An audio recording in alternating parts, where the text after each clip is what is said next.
अपनी जीत के प्रति आश्वस्त दिखलाई दे रहे हैं दमोह के सांसद तथा भारत सरकार के केंद्रीय राज्य मंत्री प्रहलाद सिंह पटेल। वह नरसिंहपुर से भारतीय जनता पार्टी के उम्मीदवार हैं और वह मैदान में दिखलाई दे रहे हैं। सरकार तो बन रही, निश्चित बन रही, और मैं ऐसा मानता हूं कि इस विकास की गति को और बढ़ाए रखने के लिए अधिक से अधिक मदों से भाई साहब को यहाँ से बिजी बनाए। सबको बहुत बहुत धन्यवाद। बोले नंदा माई की जय। वो पीढ़ियों तक याद रखने वाले काम जो बात मुन्ना भैया कह रहे थे सड़क का, अगर अटल बिहारी वाजपेयी देश के प्रधानमंत्री नहीं बनते तो गांवों में कभी डामर की सड़क नहीं हो सकती थी, ये बात मान सकते थे। कांग्रेस इतने लंबे समय तक सरकार में रही और नरसिंहपुर जिले की जो सबसे बड़ी चुनौती थी वो सड़कें थी। अभी जो मोदी जी ने योजनाएं चलाई उसमें हमारा पहला संकल्प है गरीब कल्याण का संकल्प।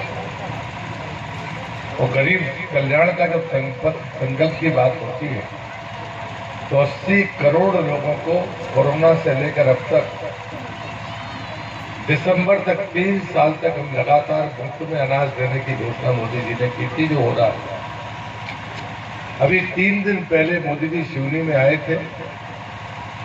सबको ये यकीन था कि कोरोना खत्म हो गया है, ये योजना बंद हो जाएगी। मोदी जी घोषणा करके गए कि आने वाले 5 साल तक वो मुफ्त अनाज लोगों को मिलता रहेगा। ये भारतीय जनता पार्टी की सरकार है। अब चुनाव तो होंगे 5 साल बाद। अगर वोट के लिए करना होता तो 24 तक करते, 5 साल करने की जरूरत नहीं थी। मुझे लगता है कि भारतीय जनता पार्टी वोट के लिए योजना नहीं बनाती। हम योजना इसलिए बनाते हैं कि जिसको जरूरत है उसको बिना मांगे इज्जत के साथ मिलना चाहिए। अगर मैं कहता हूं दूसरा जो हमारा संकल्प है वो है महिला सशक्तिकरण। क्या हो तो जिले का नाम बताइए। 1.5 साल कमलनाथ मध्य प्रदेश का मुख्यमंत्री रहा। वल्लभ भवन के अलावा किसी जिले में क्या हो तो जिले का नाम बताइए। फिर मैंने कहा कि चलो वो बूढ़े आदमी हैं, 2 किलोमीटर नहीं चल सकते, उनका बेटा सांसद है। मैंने कहा अगर वो भी 2 किलोमीटर चलते मेरे साथ तो मैं तैयार हूं उसे नेता मानने के लिए। मैंने कहा 24 घंटे किसी गरीब आदमी की तरह अगर ये जी ले तो मैंने कहा मैं तैयार हूं। मैं कहता हूं जरा नेता से पूछ ले वो अपने। हम तो जमीन में भी सो सकते हैं, पैदल भी चल सकते हैं, साइकिल भी चला सकते हैं, मोटरसाइकिल भी चला सकते हैं। आप क्या कर सकते हो? विकास की तुलना करना है तो विकास की बातें करिए। जैसे मुन्ना भैया कह रहे हैं कि हमने ये किया, तुम बताओ तुम्हारे पास करने को हो तो। 1.5 साल में भी तुम्हारी सरकार थी, अगर कुछ किया हो तो वो बताओ कि भैया हमने किया है। हमारे पास कहने के लिए है कि मोदी ने ये किया, जो बता दिया मैंने। शिवराज सिंह ने जो किया है, जो लाडली बहना उसकी गवाह हैं। और तुमने निर्वाचन आयोग में शिकायत की कि इस महीने का पैसा नहीं डलना चाहिए। लेकिन मैं निर्वाचन आयोग को धन्यवाद देता हूं और शिवराज सिंह को धन्यवाद देता हूं कि उन्होंने अपनी बहनों की दीपावली मना ली कांग्रेस की आपत्ति के बाद। अब जो कांग्रेस आपत्ति कर रही, जरा उससे आप जरूर हिसाब दिवाली के बाद लगाना। इस बार 3 दीपावली है। एक दीपावली 12 तारीख को है, जो हमारे पुरखे मनाते थे, हम भी मना रहे हैं। दूसरी दीपावली ये लाडली बहना की सरकार बनेगी। और तीसरी दीपावली है अयोध्या की दीपावली 22 जनवरी को, जब 500 साल बाद रामलला अपने मंदिर में प्राण प्रतिष्ठा करके हम उनकी आरती करेंगे। 500 साल बाद 4 लाख लोगों ने बलिदान दिया है। मैं पूछता हूं कांग्रेस के लोगों से, हिम्मत है तो विकास में चर्चा करके बताओ। हिम्मत है तो विरासत पर, जिस पर हम गर्व करते हैं, उमरिया ऐसी जगह है जिसका इतिहास 1000 साल का कागज पर लिखा हुआ है। और जहां पर खड़े होकर अगर हमें बाकी बातें करनी पड़े, ये ठीक नहीं है। मुझे पता चला कि भ्रम फैलाया जा रहा है कि बांध बन रहा है और बराज बन रही है। इस छाती ठोककर मैं कह सकता हूं, मैंने कहा था, मुन्ना भैया यहाँ एमएलए थे, मैंने कहा राजनीति छोड़ना पड़े तो छोड़ देंगे, लेकिन नरसिंहपुर के गांव नहीं डूबने देंगे, बांध नहीं बनने देंगे। तुम्हारे किसी नेता ने कहा हो उस समय तो उसका नाम बताओ। जब बांध बनने की बात आई थी तो कांग्रेस के किसी नेता ने बयान भी दिया हो तो उसका नाम बताइए। हमने तो मशीनें नर्मदा में डाल दी थी, डालने वाले भी यही हैं, बाजू में खड़े हैं लोग, तो ये हमको बता रहे हैं।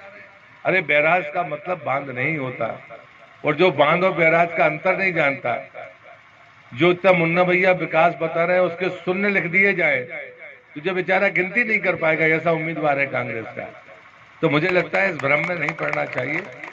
मैं किसी की व्यक्तिगत आलोचना नहीं करता, मेरी राजनीति का समय बहुत लंबा है। मैं 34 साल पहले सांसद बना, 29 साल का भी नहीं था तब सांसद बन गया। पहली बार मुझे विधानसभा का चुनाव पार्टी ने लड़ाया है, जहां से मुझे कहा मैं वहां चुनाव लड़ा हूं। उसमें एक जगह है बालाघाट, जहां दिग्विजय सिंह का मंत्री उसके घर में मार दिया गया। वहां पर कांग्रेस का नेता अपने घरों से बाहर नहीं निकलते थे। तब मैं नक्सलवाद के खिलाफ जंगल में पैदल गया हूं। मैं उनसे कहना चाहता हूं, कांग्रेस के लोगों से, मैं छिंदवाड़ा से चुनाव लड़ा हूं, तुम्हारे के खिलाफ चुनाव लड़ा है। बालाघाट से मैंने चुनाव लड़ा है, वहां मेरा कोई रिश्तेदार नहीं। अभी दमोह से मैं 2 बार से सांसद हूं, वहां मेरा कोई रिश्तेदार नहीं है। मैं पहली बार अपने जिले में चुनाव लड़ने के लिए आया हूं, वो भी मुन्ना भैया की जिद के कारण। नहीं तो शायद पार्टी ने मुझे जहां से कहा था मैं वहां से चुनाव लड़ता। तो इसलिए मुझे लगता है कि मुझे चुनाव जीतने में शंका नहीं है। मैं तो दूसरे कारण से निवेदन कर रहा हूं। मेरे इस घर में मुझे ऐतिहासिक विजय चाहिए। अगर कोई शिकायत आपको है तो आप जरूर कहिए, हम शिकायत सुनने के लिए तैयार हैं। अन्यथा किसी के झूठ बोलने के कारण या उनके दबाव के कारण कोई वोट हमारे खिलाफ डाले, मैं मानता हूं ये ठीक नहीं है। मैं माताओं बहनों से कहता हूं कि हम सब आज शिवराज जी या भाजपा की सरकार, बेटी पैदा हो वो लखपति हो जाए, ये क्या वोट के लिए? बेटी कब पैदा होगी ये कोई हमने तय कर रखा है? वो तो मतदान के बाद भी होती है। ये जो चीजें चलती हैं इस पर न्याय करिए, यही मैं आपसे विनती करने के लिए आया हूँ। बोलकर हाथ उठाकर आप जयकारा लगाएंगे तो हम समझेंगे कि आपका संपूर्ण समर्थन में है। नॉर्मल मैं आग्रह कर रहा हूँ पहला जी से। आपकी ताबड़तोड़ सभाएं चल रही है, कैसा क्या लोग एक्सीडेंट के बाद डॉक्टर ने थोड़ा मना किया था, तो 1 दिन का रेस्ट चाहिए था, वो मिला नहीं। तो आज का दिन मैंने खाली रखा था, और अब घर बैठने से बेहतर है कि कुछ गांव में इसी बहाने चले जाएं। तो नर्मदा जी के किनारे के गांव हैं, तो मेरे लिए भी अच्छा है। समनापुर आसन से आज का ये समय उपयोग करने का तय हुआ था। शाम को मेरा भोपाल में एक चैनल के साथ में संवाद है, और कल फिर मेरे दौरे हैं भोपाल संभाग में, और आखिरी की सभा मेरी तेंदुखेड़ा में से हो रहा है। ऐसा कार्यक्रम बना हुआ है। क्या माना मैक्सवेल की बारी चल रही है, घायल होने के बाद भी आप अब ये नियति है, कुछ चीज़ें घटती रहती हैं। मेरे जीवन में ये चीज़ें होती रही है। दर्द का एहसास तो नहीं होता है, लेकिन डॉक्टर्स की बात माननी चाहिए। इस नाते कोशिश करता हूँ। एक प्रश्न और है, दमोह में जितने भी सांसद रहे हैं वो विधायक बने हैं कभी न कभी आगे और पीछे, क्या ऐसे ही कोई जोड़ जुड़ रहे हैं क्या? मुझे लगता है कि दमोह के पानी का असर पर मुझ पर भी हुआ है, क्योंकि मैं तो कभी जीवन में विधानसभा लड़ा नहीं, मैं सहमत नहीं हुआ। एक बार और मुझे तेंदुखेड़ा लड़ने का प्रस्ताव आया था, और मैंने मना कर दिया था। पर शायद लगता है आपकी बात सही है कि दमोह के सांसद कभी ना कभी या तो पहले विधायक रहे या बाद में विधायक बने। लगता है दमोह के 9 साल का असर 9.5 साल का मुझ पर भी पड़ गया है, और इसलिए मुझे विधानसभा का चुनाव लड़ना पड़ा।